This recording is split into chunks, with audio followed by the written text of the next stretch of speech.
যার প্রমাণ দিয়েছেন তামিম সাকিবরা। তবে গেল 16 বছরের র্যাঙ্কিংয়ে খুব একটা পরিবর্তন আনতে পারেনি টাইগাররা। 10 থেকে 9 নম্বরে এসে থেমে গেছে বাংলাদেশের অগ্রগতি।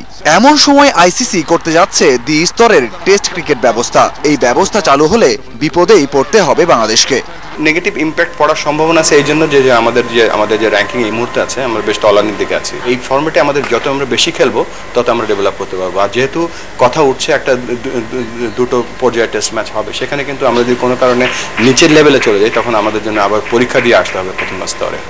এর দায় বাংলাদেশেরই দেখছেন সাবেক অধিনায়ক। 16 বছরেও ভালো ফল না হওয়ার ব্যর্থতা যে টাইগারদেরই।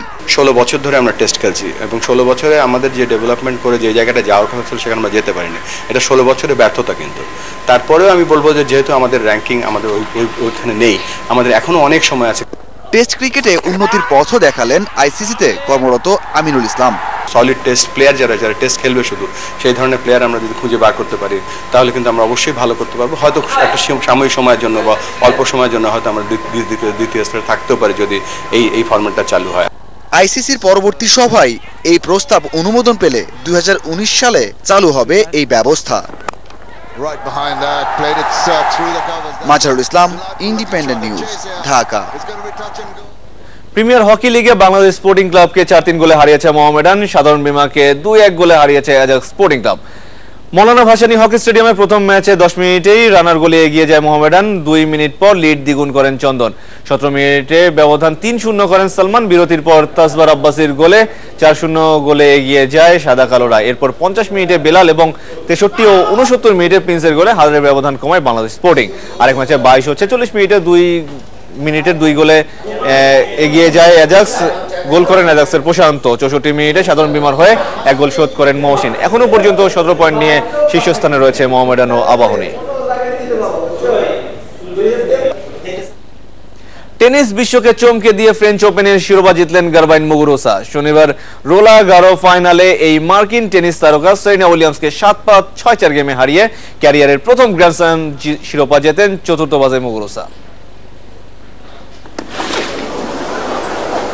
এবারও পারলেন না সেরেনা উইলিয়ামস। রোলাগারোতে মার্কিনী পাওয়ার হিটারের স্বপ্নের উড়ান মাটিতে নামিয়ে আনলেন স্প্যানিশ তারকা গারবাইন মুগুরুজা।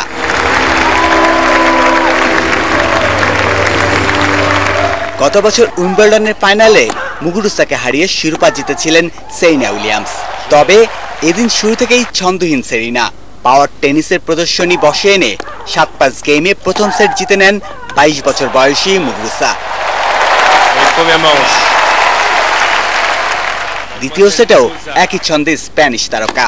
কোনো প্রতিদ্বন্দ্বিতাই গড়তে পারেননি সেরেনা। সেট হেরে বসেন 6-4 গেমে। টানা 2 সেট জিতে 18 বছরের আক্ষেপের ইতি টানলেন গারবাইন মুগুরুজা। 1998 সালে সানচেজ ভিকারিওর পর প্রথম স্প্যানিশ নারী হিসাবে রোলাগারোতে শিরোপা জিতলেন তিনি। Shamim Ahmed, independent news.